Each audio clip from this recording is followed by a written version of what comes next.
Selamat hari Sabtu, persiapan malam Minggu bagi kita sekalian.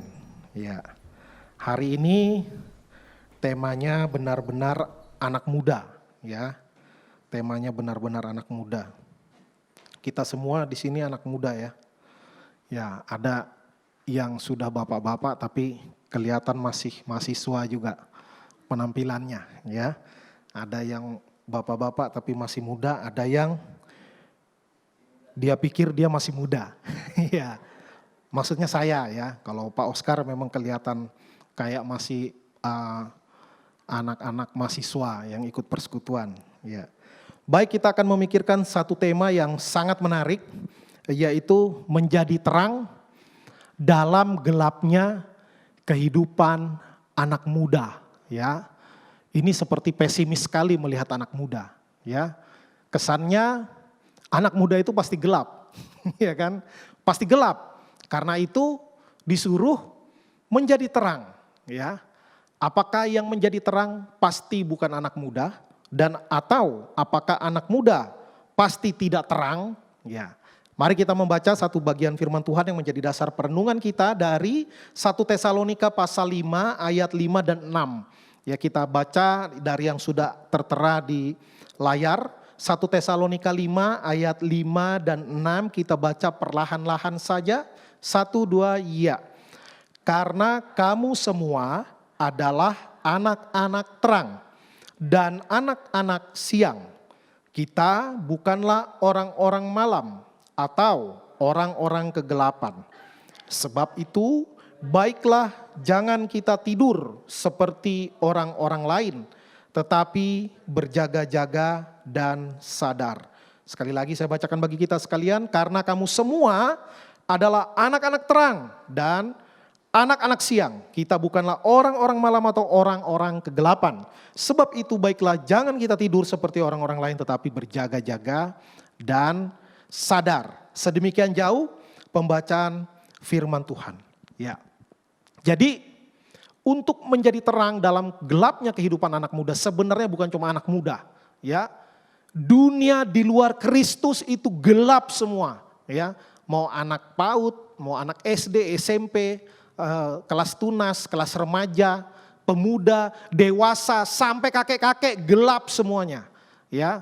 Biarpun dia kulitnya glowing tetap juga gelap, ya. Ini bukan soal warna kulit.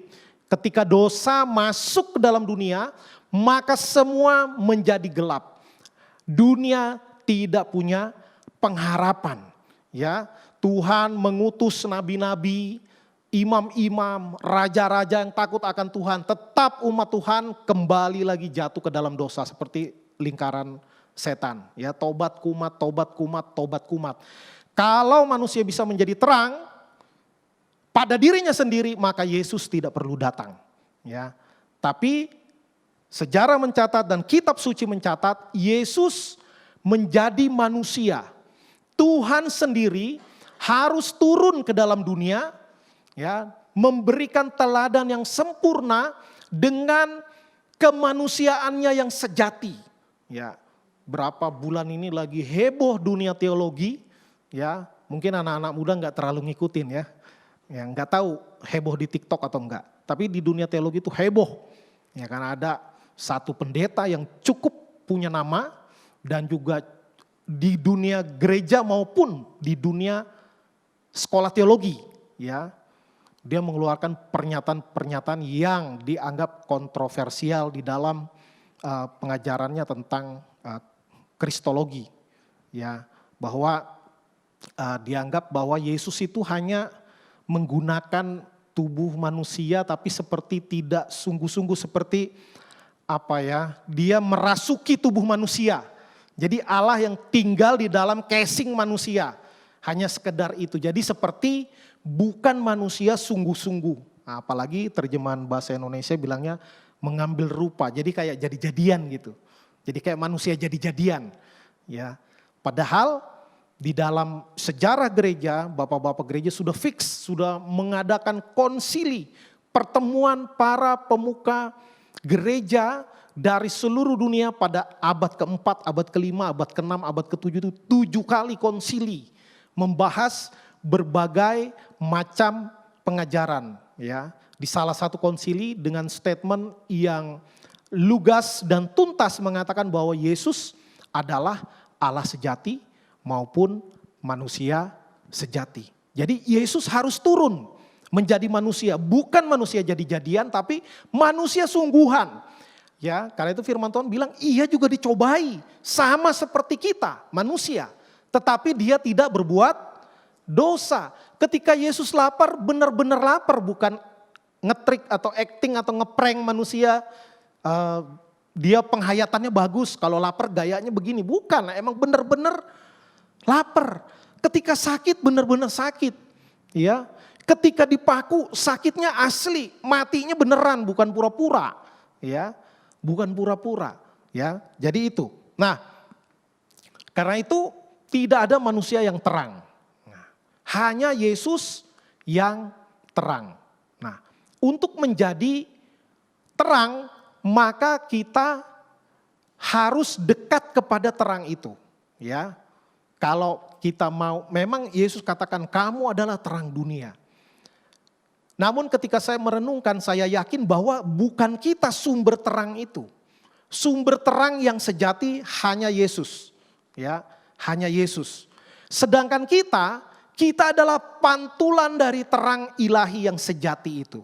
Ya, maka seberapa terang kita tergantung sebanyak apa kita memantulkan cahaya terang ilahi yang sejati. Ya. Jadi kita kayak cermin. Ya, kita kayak cermin. Cermin itu memantulkan cahaya. Kalau nggak percaya nanti matikan semua lampu, ada cermin, senter itu cermin, pasti mantul. Ya, pasti mantul. Gelap itu artinya ketiadaan cahaya. Ya.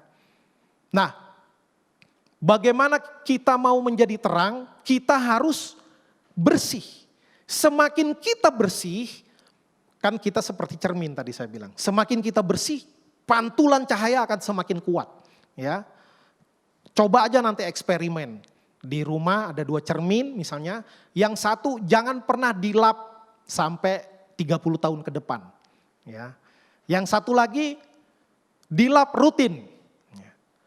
Nanti yang satu akan lebih memantulkan dengan sempurna. Yang satu kurang memantulkan. Ini baru soal cahaya. Belum lagi mengenai pantulan gambar dan rupa. Ya, kita ini kan gambar dan rupa Allah. Kok kita bandel sih? Berarti Tuhan bandel juga dong. Ya, enggak, karena kita ini gambaran yang rusak. Cermin yang udah retak, ya, yang udah enggak karu-karuan. Makanya kita tidak bisa lagi mencerminkan gambar dan rupa Allah secara benar, secara akurat seperti yang Tuhan mau, ya. Maka bagaimana kita bisa bersih? Nah, itu dia firman Tuhan, ya. Firman Tuhan bermanfaat untuk mengajar.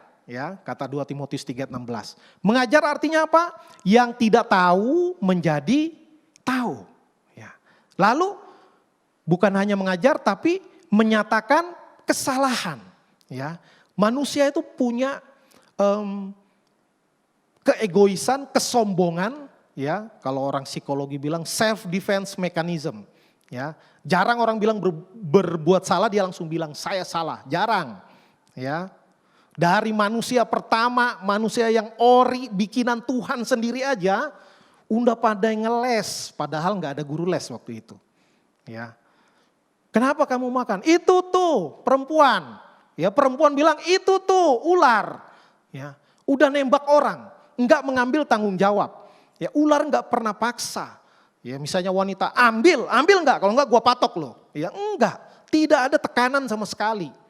Ya, keputusan diambil oleh si manusia itu sendiri, baik Hawa maupun Adam. Tapi jarang orang mau langsung take responsibility, mengambil tanggung jawab. Iya, itu keputusan saya. Ya, orang lain hanya menggoda, merayu, membuli. Katakanlah kalau anak muda sekarang kan banyak yang karena dibully akhirnya dia melakukan kenakalan remaja. Karena nggak tahan diejek-ejek sama temannya. Ya, maka firman Tuhan menyatakan kesalahan. Kamu salah. Ya. Lalu bukan hanya menyatakan kesalahan, bukan hanya nunjuk hidung, tapi memperbaiki kelakuan. Nah, ini indahnya firman Tuhan. Ada orang yang cenderung suka nyala-nyalain orang lain, ya. Apapun salahnya orang, apapun salahnya orang. Kalaupun memang orang itu salah, lalu dia hanya berhenti pada menyalahkan orang lain atau menyatakan kesalahan orang lain. Memang orang lain salah, tapi dia tidak punya keinginan untuk memperbaiki orang lain. Nah, kadang manusia seperti ini. Kalau orang jelek semua, maka saya kelihatan bagus, padahal saya nggak bagus. Tapi karena orang semakin jelek, maka saya semakin kelihatan bagus tanpa harus menjadi bagus. Nah, itu dalam persaingan kan begitu. Di dalam hal apapun, ya, mau di dunia marketplace, mau di dunia pelayanan, ya. Kalau ada kekurangan orang, biasanya kita akan cenderung semangat ngomonginnya, ya. Karena semakin orang kelihatan jelek, kita seperti kelihatan makin bagus. Ya, katakanlah nilai kita kalau range 1 sampai 10 nilai kita cuma 4. Ya, itu jelek, itu enggak tuntas, ya. Enggak KKM kalau kata anak sekolahan, ya, tidak tuntas lah. Tapi kalau kita nilai 4, lalu yang lain nilainya 2, nilainya 1, maka nilai kita kelihatan bagus. Padahal jelek juga, ya. Maka kalau ada kekurangan orang, kita semangat mempropagandakan, menyebarkan supaya kita kelihatan bagus. Nah, firman Tuhan enggak begitu. Firman Tuhan setelah menyatakan memperbaiki kelakuan. Setelah memperbaiki kelakuan, merestorasi atau mentransformasi, maka firman Tuhan juga menjaga supaya kita tetap di dalam track yang benar. Ya, keep in the right track. Oh, in atau on, ya, kadang dulu bahasa Inggrisnya agak kacau-kacau. On the right track lah, ya, nah, karena jalanan itu kita di atas jalan bukan di dalamnya jalan. Ya, mendidik orang supaya tetap di dalam kebenaran, supaya jangan salah lagi. Sama kayak pola Tuhan Yesus kalau negur orang, ya, kamu berbuat dosa, kamu sudah diampuni. Dinyatakan dulu kesalahannya, diampuni dosanya, tapi ada pesan, jangan berbuat dosa lagi. Nah, untuk menjadi terang dalam gelapnya kehidupan anak muda, terutama berapa minggu lalu tuh ada di ibu kota, wah tambah lagi di ibu kota, ya kan.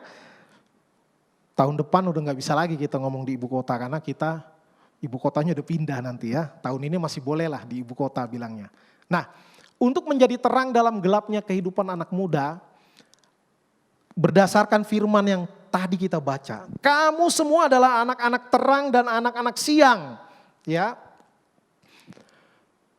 Yang pertama, kalau kita mau menjadi terang, sadari dulu identitas diri.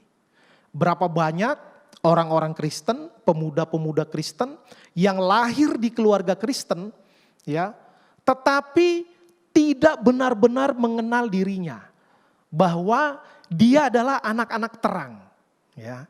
Ada banyak yang merasa saya orang miskin, saya orang kampung, ya. Padahal itu enggak ada kaitannya dengan anak terang. Biarpun saya dari kampung, biarpun saya bukan orang kaya, saya adalah anak terang, ya. Lalu hanya karena mungkin duit kita enggak banyak, orang tua kita bukan pejabat, kita rasa rendah diri. Kita rasa minder. Berapa banyak orang Kristen yang seperti itu perasaannya. Jadi dia tidak benar-benar mengenal dirinya, ya. Secara tidak langsung konsep dunia sudah masuk ke pikirannya.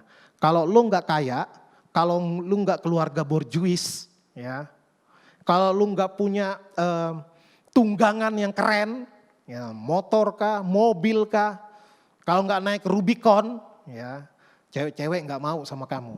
Wah, jadi akhirnya kita mengambil sistem dunia, kita terapkan kepada diri kita. Sehingga kita mengalami kekacauan identitas. Ya, sehingga mengalami kekacauan identitas. Kalau kita mengenal diri kita dan kita juga menyatakan proklaim bahwa saya adalah anak-anak terang. Ya, biarpun saya bukan anak pejabat, gak masalah. Ya, gak masalah. Ya. Tapi bisa jadi saya yang jadi pejabat nanti. Ya jangan juga terlalu mimpi, terlalu muluk-muluk lah, ya. Mau jadi pejabat atau enggak pejabat itu hanya, orang bilang hanya amanah. Hanya titipan, ya. Yang pasti kita harus menjadi terang. Gimana mau jadi terang, Pak? Saya cuma mahasiswa. ya kalau dosen sih enak ngajarin orang. Saya cuma mahasiswa. Lu siapa bilang mahasiswa nggak bisa jadi terang? Mahasiswa jadi terang bukan dengan cara mengkhotbahi dosen-dosen, tapi dengan cara kerjakan tugas dengan jujur. Nggak perlu dicek pakai Turnitin, saya pasti ngerjakan benar, tidak copy paste. Ya, itu menjadi terangnya. Ujian orang lain nyontek, saya nggak nyontek. Itu menjadi terangnya. Ya, tidak mesti harus tiba-tiba kutip ayat lalu khotbah luar biasa KKR. Ya, itu pelayanan juga. Itu menjadi terang juga. Tetapi ada porsinya masing-masing. Ya, maka yang pertama sadari, kenali diri, kenali identitas diri. Ya, tetapi memang, yaitu orang jadi kurang mengenal identitas dirinya karena memang dia belum benar-benar terang. Ya, berapa banyak anak-anak muda Kristen yang susah dibedain sama yang bukan Kristen. Ya, yang bukan Kristen dugem, yang Kristen dugem juga. Saya enggak Pak, iya karena kamu takut dosa, bukan Pak, enggak punya modal. Iya, kalau ada yang ngajakin mau Pak, iya, kalau ada yang ngajakin mau.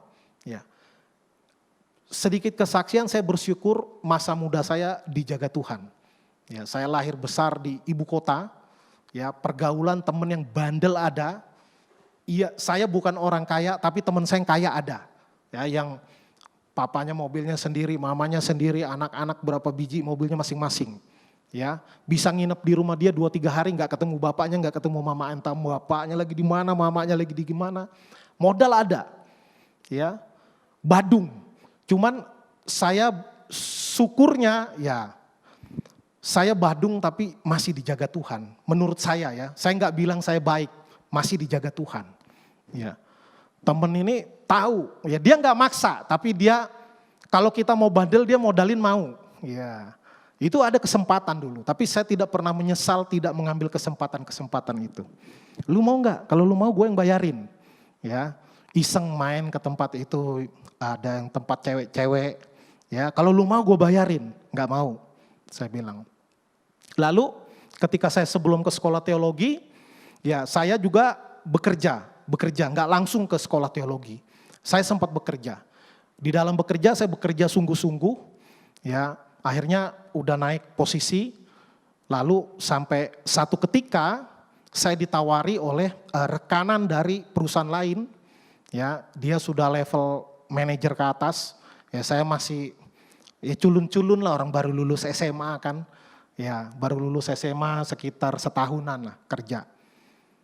Saya ditawarin. Mas gini, kenapa enggak kuliah gini. Ya Pak, saya bukan dari keluarga mampu. Saya mau berusaha sendiri, nanti kalau ada peluang kuliah, saya kuliah. Ya dari orang tua enggak mampu lagi. Orang tua udah kuliahkan kakak-kakak saya. Ke saya udah habis bensin istilahnya. Lalu saya ditawarin dengan baik-baik. Mau enggak? Apa? Ada peluang nih Mas. Apa? Jadi jamu katanya. Jamu? Dagang jamu? Saya enggak suka minum jamu. Saya bilang, bukan. Jadi obat awet muda katanya. Saya mau ditawarin sama Tante Senang. Ya, Tante Girang ya, kalau anak muda Jakarta pasti tahu, TG bilangnya, ditawarin.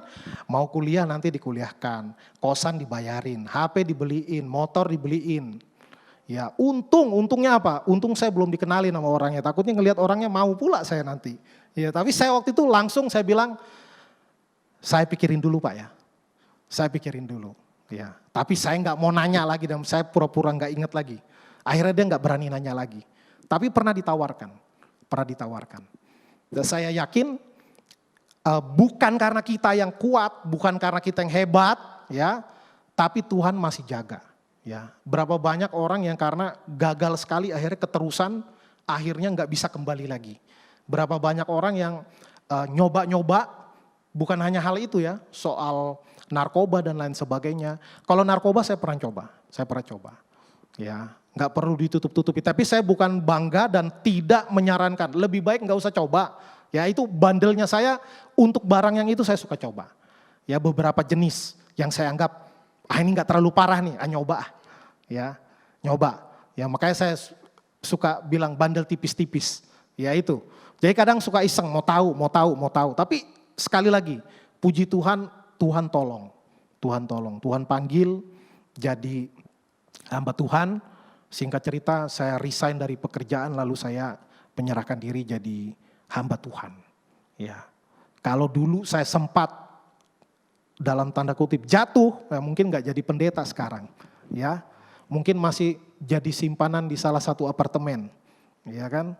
Mungkin punya fasilitas banyak, mungkin nggak tahu, bisa juga udah dicampakkan dia cari yang lebih muda lagi, nggak tahu kita kan. Tapi saya bersyukur saya tidak masuk ke dalam dunia-dunia yang mungkin membuat saya semakin gelap. Ya. Yesus mengatakan mata adalah pelita tubuh. Ya. Jika matamu terang, maka teranglah seluruh tubuhmu. Jika matamu gelap, gelaplah seluruh tubuhmu. Maka jika terang yang ada padamu gelap, betapa gelapnya kegelapan itu. Ya. Kamu adalah terang dunia, kata Tuhan. Terang itu tidak pernah ditaruh di bawah gantang, pasti di atas. Cuma pertanyaannya, emangnya seberapa terang sih kita? Maka ini semua ada kaitannya dengan yang minggu-minggu sebelumnya. Ya, pasangan atau pacar beda keyakinan. Nanti saya injili dia, ya. Kalau lampu dengan tempat gelap kan cocok, ya. Begitu ada lampu, tempatnya jadi terang, ya.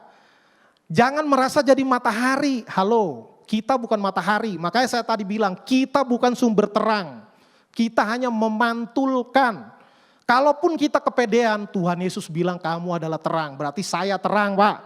Oke. Sadarkah engkau betapa gelapnya kegelapan itu? Kalau matahari dan bintang-bintang begitu terangnya, kenapa lubang hitam gak jadi terang?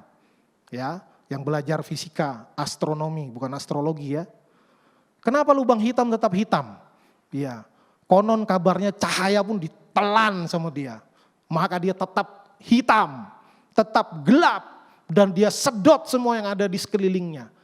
Ya, mungkin godaan dan kuasa dosa itu sekuat itu. Ya, saya mempertimbangkan seperti itu. Maka kita jangan pernah merasa kuat, ya. Jangan pernah merasa kuat. Ya, saya bersyukur walaupun bandel-bandel, tapi saya tetap aktif walaupun itu enggak benar, ya. Saya pintar memainkan peran dulu ya. Dulu saya di OSIS, saya ketua, saya di sekolah negeri ya, SMA negeri. Saya ketua seksi rohani Kristen Protestan ya, di OSIS ya. Lalu di persekutuan doa, saya ketua persekutuan doa SMA, mantap kan? Ya, bandelnya jalan terus, ya, nongkrong, minum, ngerokok, ngeganja, jalan terus. Tapi di mata guru agama saya itu baik, ya nilai agama paling tinggi. Ya, agak-agak Farisi ahli Taurat juga, suka ngapal ayat memang dari sekolah minggu dulu. Tapi hidup di dalam dua dunia. Tapi walaupun hidup di dalam kemunafikan, tapi bisa jadi itu proses yang saya jalani, tapi dengan kehidupan kerohanian yang saya ikuti, bisa jadi itu juga yang nahan. Ya, nahan. Istilahnya ada yang ngikat kita ya. Talinya 10 meter, ya kita bandel sampai kepentok, tuk, udah nggak bisa pergi lagi dari situ, ya kecuali kita balik, ya kalau kita ini tetap ada talinya, ada batasnya ujungnya, bandel sampai mentok, istilahnya pada batasan yang Tuhan tentukan, ya. Tapi nggak semua ceritanya seperti itu, ya. Teman saya, teman tongkrongan di gereja yang mati overdosis beberapa. Ya, beberapa masuk rumah sakit ketergantungan obat, kabur, udah sakau, kabur dia, beli banyak-banyak, udah sakau pakai OD, mati, pinggir jalan. Ada yang ngefly, nabrak tiang listrik, mati. Ya, teman saya, ada yang Kristen, ada yang bukan. Nah, tapi saya bersyukur cara Tuhan itu luar biasa. Maka pentingnya itu mengenal firman Tuhan dari kecil. Ya, makanya saya yakin karena merasa mengalami lah ya. Didiklah orang muda menurut jalan yang patut baginya. Amsal 22 ayat 6. Sehingga pada masa tuanya pun dia tidak akan menyimpang dari jalan itu. Mungkin tetap ada miring-miringnya, ya kan? Tapi peluang untuk kembali itu besar. Ya, peluang itu kembali itu besar. Saya nggak perlu terlalu kayak menutup-nutupi, kayak orang paling kudus, paling suci, enggak. Saya manusia biasa, pergaulan di ibu kota. Ya, pergaulan di ibu kota. Enggak gampang ya untuk tetap menjalani masa hidup walaupun itu tidak baik. Banyak yang tidak baik yang saya lakukan, tadi saya sudah spill ya. Yang terbaik adalah yang tetap bagus, itu yang paling bagus. Ya, saya belum sampai di tingkat itu dan tidak bisa diulang. Tidak bisa diulang. Jadi teman-teman pemuda enggak usah tergoda. Wah, enggak pernah ke night club. Saya enggak pernah ke night club dari dulu sampai sekarang. Dan saya tidak menyesal. Ya, enggak kepengen juga tuh. Aduh, nantilah saya diem-diem kalau lagi cuti ke Bali saya ke night club misalnya. Enggak kepengen tuh. Enggak kepengen. Ya dari dulu pun enggak kepengen. Ya, bukan karena enggak ada modal yang modalin ada, yang mau modalin ada tadi. Ya, saya punya teman baik-baik, ya, baik-baik luar biasa. Saya diajak teman-teman pokoknya apapun saya harus ada. Ya, mau liburan ke puncak, study tour ke Jogja, pokoknya saya enggak bayar pun ada yang bayarin. Ya, karena apa? Karena kita berkawan baik. Ya, tapi saya bersyukur Tuhan jaga saya. Ya, sekali lagi bukan karena kita yang kuat, kita harus tahu bahwa kita sadar, kita anak-anak terang. Maka kalau orang membuli kita, "Wih, sok suci lu." Ya, kita enggak tersinggung, ya kan? Saya tuh pernah cerita di khotbah minggu, saya pelayanan ke satu kota kecil Jawa Timur, Tulungagung di kereta. Zaman dulu tuh masih bebas, enggak ada AC. Ya, orang di dalam ruangan ngerokok, ngamen, masih bebas. Anak muda ngamen, bertato, minta duit, saya begini. Dia bilang, "Rokok." Enggak merokok. Ya, dia bilang apa? "Pakai rok aja," katanya. Waduh. Ya. Kesentil enggak? Kesentil, tapi kita pengendalian diri. Saya mau berangkat pelayanan ini, pelayanan praktek mahasiswa. Ya, pelayanan antar semester, jadi 2 bulan, kita di 2 bulan setengah, 3 bulan, kita dikirim ke ladang-ladang pelayanan. Saya dulu ke Tulungagung, diejek, diolok sama pengamen. Ya kita tenang aja, enggak merasa terhina, enggak tersinggung dan tidak menyerang balik. Ya, tenang aja. Nah, kita harus berani berbeda. Itu yang susah, ya. Sekarang kan ada 2 istilah yang ya mungkin udah 10 tahun terakhir inilah menjadi sangat tren di kalangan anak muda. Yang pertama YOLO, ya. You only live once. Ya, sebenarnya itu bukan ajaran baru, itu udah ribuan tahun lalu dari zaman Yunani kuno juga udah ada, ya. Dasarnya itu dari filsafat Epikurianisme. Ya, hidup ini hanya sekali, ya. Dan mereka pasti yang filsafatnya seperti ini, enggak lagi percaya ada sorga dan neraka, itu cuma isapan jempol. Ya, karang-karangan, hidup cuma sekali, nikmati dong. Ya, masa enggak pernah begini, masa enggak pernah begitu sih? Ya, kalau dunia anak-anak muda itu kan istilahnya gawat-gawat ya, gawat-gawat. Penyimpangan-penyimpangan, mau penyimpangan narkoba, mau penyimpangan kekerasan, penyimpangan seksual, waduh, banyak banget itu istilah-istilah itu, banyak banget eksperimen-eksperimen, apalagi sekarang. Ya, nggak perlu diajarin, tinggal buka aja, kadang nggak sengaja pun muncul tautan yang kita tinggal klik langsung terbuka. Ya, banyak banget tantangannya. Nah,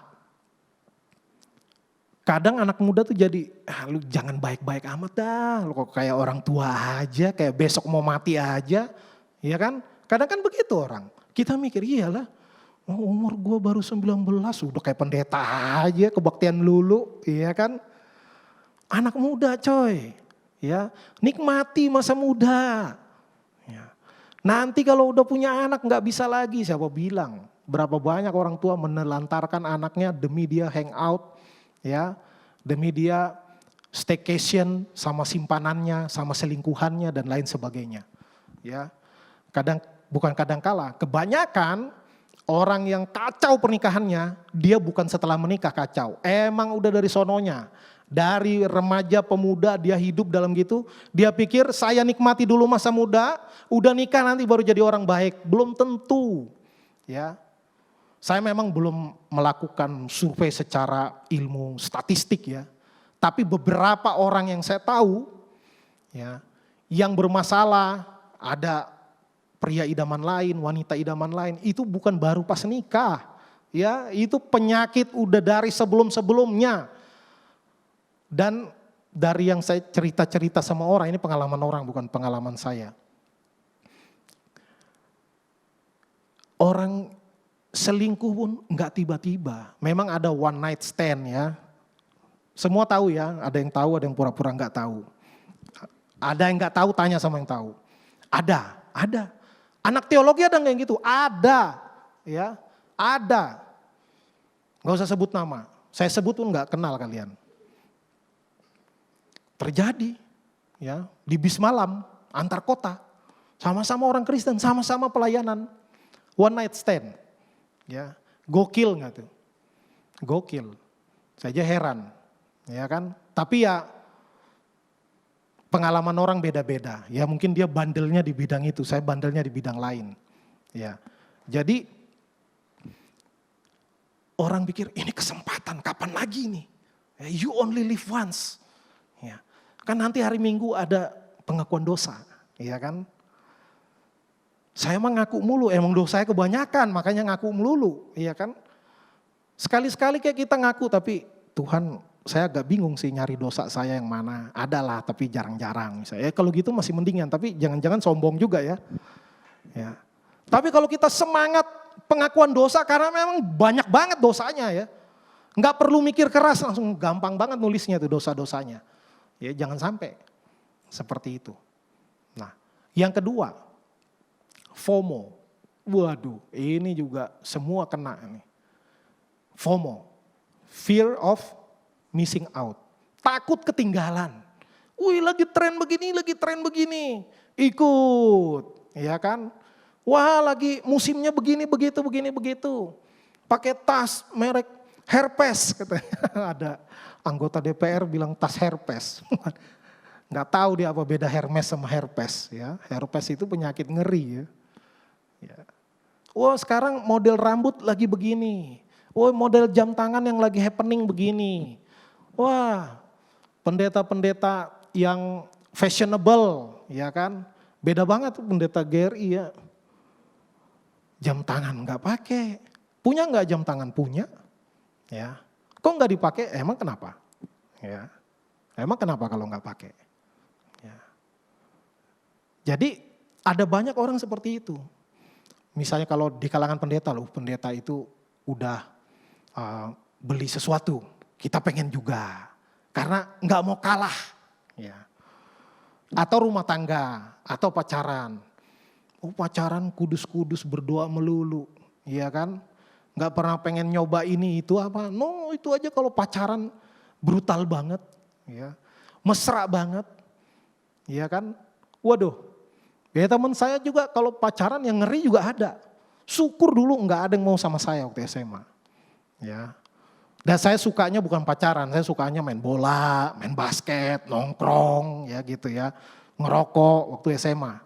Ya saya bukan di sekolah Kristen, di sekolah umum, sekolah negeri. Ya. Jadi godaan-godaan itu ada. Nah, tapi karena sekarang ini, karena sosial media, waduh ngeracunin pikiran itu luar biasa. Makanya saran saya batasi waktu bermedia sosial. Ya, perlu nggak? Perlu, kalau nggak masa nggak tahu apa-apa sih? Ya, kacau juga lah. Kita kan perlu wawasan. Tapi banyak konten-konten itu yang sadar nggak sadar itu masuk ke pikiran kita. Kalau sesuatu yang kita lihat tiap hari, ya, itu sangat mudah mempengaruhi tanpa kita mau dipengaruhi, tapi karena lihat tiap hari terpengaruh. Ya, terpengaruh. Karena itu firman Tuhan bilang apa? 1 Korintus 15 ayat 33, pergaulan yang buruk merusak kebiasaan yang baik. Makanya jangan heran, kalau di daerah situ daerah kawin kontrak, ya tahu nggak kawin kontrak? Kalau berzina kan dosa. Ya, jadi dilegalkan secara agama ini sah, kawin kontrak. Ini tanggung jawab sebatas durasi kontrak yang disepakati bersama. Ya ini manusia pinter-pinter cari-cari sela ya. Ini tentu bukan di kekristenan. Ya. Itu ada daerah-daerahnya ya. Coba aja wisatawan datang ke Indonesia, kalau mau kawin kontrak kemana? Oh di sono. ya tahu. Pergi aja sana, ya jangan pada pergi ya, jangan sebut, nanti pas liburan kalian pergi pula. Ya, ada daerah tertentu, mau kawin kontrak ke daerah sono, ya. Kalau mau misalnya judi, daerah sana, ada tempat-tempatnya. Ya, mau kolokalisasi ada daerah sana gitu. Nah maka karena di situ mungkin orang situ pun karena tiap hari ngelihat itu, lama-lama biasa. Oh enggak apa-apa itu, malah itu jangan pakai bahasa Kristen, memberkati secara ekonomi ya. Itu memberi pengaruh positif kepada perputaran ekonomi ya. Maka usaha kecil dan menengah menyewakan kos-kosan, kamar-kamar yang disewa per jam-jaman laku. Wah, ini meningkatkan usaha mikro. Waduh, keren banget bahasanya. Kacau semuanya ya. Nah, itu yang bahaya. Tadi YOLO dan FOMO. Nah maka kita berperang dengan pola pikir dunia itu. Masuk nggak itu ke gereja? Masuk. Hati-hati ya, hati-hati. Kita terus katakan kepada diri kita, saya anak-anak terang. Maka anak-anak terang kelakuannya juga harus terang ya. Supaya orang dunia tahu, oh dia mah jemaat GRI ya. Kalau yang bandel-bandel gak usah diajak, percuma ya. Percuma. Ya, pasti gak mau. Nah kalau gitu kan bagus. Ya. Maka kita pun terhindar dari kejatuhan-kejatuhan dalam dosa yang tidak perlu. Ya kan? Kalau kita digoda tiap hari kan lama-lama pusing. Lalu kita terus dengan orang-orang seperti itu. Bahaya. Ya. Maka kenali diri kita, kenali lingkungan kita. Lingkungan kita kalau bukan lingkungan orang percaya, maka kita perjuangannya lebih keras. Ya. Tapi tentu susah ya milih di mana, orang kita dari lahir aja udah di situ kan. Tapi setidaknya kita perlu punya komunitas, makanya ada AYF. Ya. AYF. Saling mengencourage, mendorong, menyemangati, bahkan berbagi kegagalan. Tapi jangan sama yang mulut ember ya. Kita harus bisa jadi orang yang dipercaya. Kalau orang cerita kita jangan jadikan gosip ter-up to date sejagat raya. Ya kan? Kalau teman sahabat kita curhat akan kegagalan dia, pergumulan dia dengan dosa-dosa tertentu, kita keep. Ya. Kita belajar. Ya, jangan menganggap rendah orang, jangan menganggap diri hebat. Enggak. Semua orang punya kelemahan. Pendeta juga punya kelemahan, udah pasti. Ya. Nya kita bagaimana terus semakin dibersihkan supaya kita seperti cermin yang memantulkannya lebih full ya. Karena apa? Kalau kita cukup bersih, itu dia. Ya. Kalau kita cukup bersih, kita akan memantulkan terang ilahi, kita akan memantulkan gambar dan rupa Allah. Bisa enggak? Bisa. Susah enggak? Banget. Ya, susah banget. Susah banget. Karena itu untuk terus memantulkan cahaya terang ilahi itu perlu juga pertolongan Tuhan. Ya, jangan merasa jago. Ya. Kalau kita punya kelemahan, katakanlah dosa-dosa masa lalu tertentu, jangan deket-deketin dunia itu. Ya kan? Jangan deket-deketin dunia itu. Kalau kita kelemahannya dalam hal judi dulunya misalnya, jangan nongkrong atau pelayanan di tempat perjudian, alasan saya mau menjangkau mereka. Ya, yang ada kita yang dijaring sama mereka. Ya. Kalau kelemahan di masa lalu dalam hal seksual, pornografi, ya jangan dengan dunia itu mainnya, nongkrongnya, pergaulannya. Kemungkinan jatuh lagi itu tinggi sekali. Ya, kemungkinan jatuh tinggi sekali. Makanya saya pun dengan teman-teman nongkrong saya dulu, enggak nongkrong lagi, ya. Tapi kalau ketemu tetap nyapa, wih kapan pulang, ini tetap di daerah tempat saya besar dulu. Teman-teman saya nongkrong, minum, merokok. Kalau ketemu tetap menyapa, tetap menyalam, tapi enggak lagi seintens kayak dulu, sohib banget gitu ya. Ya kita udah otomatis tahu mengatur diri sendiri. Ya. Itu bagian kelemahan kita, di bidang itu kita harus bisa jaga jarak. Bukan berarti kita tidak suka dengan mereka, bukan. Kita tahu diri kita, ya kita mengukur diri kita. Di situ saya lemah, jangan coba-coba yang itu. Ya, jangan coba-coba. Nah, kiranya Tuhan menolong kita dengan kita mengenal diri kita, selalu bilang kepada diri, saya anak-anak terang. Harus ada bedanya dengan anak-anak gelap. Ya, kemudian jangan tidur seperti orang-orang lain. Tapi harus, bagus sekali kalimat terakhirnya, berjaga-jaga dan sadar, aware, ya, sadar dan kewaspadaan penuh. Hati-hati, ya, karena setan itu hebat sekali ya. Udah nggak zamannya lagi genderuwo gitu, sundel bolong, suster ngesot, nggak laku, ya. Apalagi mau ke sini suster ngesot jam 2 pagi, portal udah ditutup di depan, ya, nggak bisa lewat portal dia.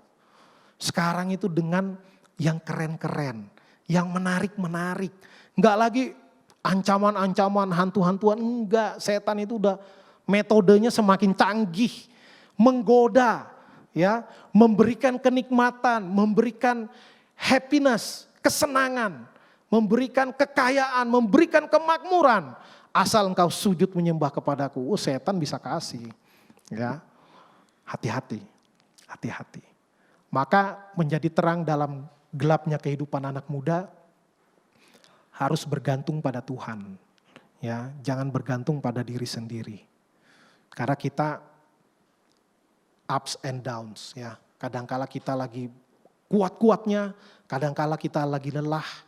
Mungkin kebanyakan pelayanan, ya, baterai kita udah mau habis. Masuklah bisikan-bisikan itu. Sia-sia kamu melayani, dihargai juga enggak. Ya, dipuji juga enggak, salah dimarahin. Benar enggak dipuji. Ya, masuk nanti pikiran-pikiran yang aneh-aneh.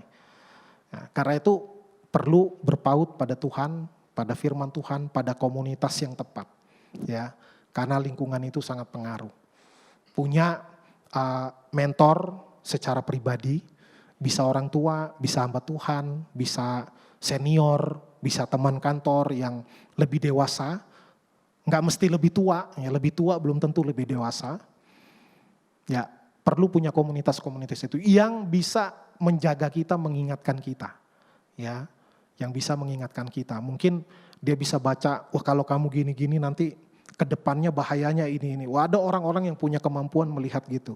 Sangat antisipatif, sangat visioner. Perlu kita punya teman-teman seperti itu. Ya, saya walaupun di sini gembala sekarang tinggal sendiri, ya dibilang organ tunggal kata penatua. Pak pendeta organ tunggal sekarang. Yang teman-teman di Kalimantan pendeta-pendeta full band, ya karena personilnya banyak di sana. Di sini tinggal sendiri. Tapi saya tetap punya teman-teman. Saya punya teman hamba Tuhan dari gereja lain, tempat sharing, tempat cerita, berbagi pokok doa. Ya, kita perlu gitu, kita bukan manusia super. Ya, kita punya kelemahan. Maka kita perlu orang-orang yang bisa saling menjaga, bahkan yang bisa menegur. Ya. Yang bisa menegur itu penting. Ya, kadang orang yang suka menegur kita nggak suka. Padahal kalau kita nggak ditegur kita bisa jatuhnya parah misalnya. Tapi ada orang yang berani menegur kita, bagus sekali. Ya, mungkin pasangan. Kalau istri saya bersyukur istri saya gampang menyatakan pendapat. Begini. Dia tahu saya, ya. Dia tahu saya pinter ngeles. Ya, enggak, cuman saya sangat menghargai pendapat-pendapatnya. Ya, sangat menghargai pendapat-pendapatnya. Ya, berani menyatakan pendapat walaupun mungkin itu enggak enak di kuping. Ya. Tapi orang-orang gitu kita perlu. Ya, saling melengkapi. Akhirnya Tuhan menolong kita semua, kita jangan bergerak sendiri-sendiri, kita di dalam komunitas IYF ini, kita saling mendukung, persahabatan yang murni, yang sejati. Ya, ada orang muji-muji terus dalam hatinya enggak.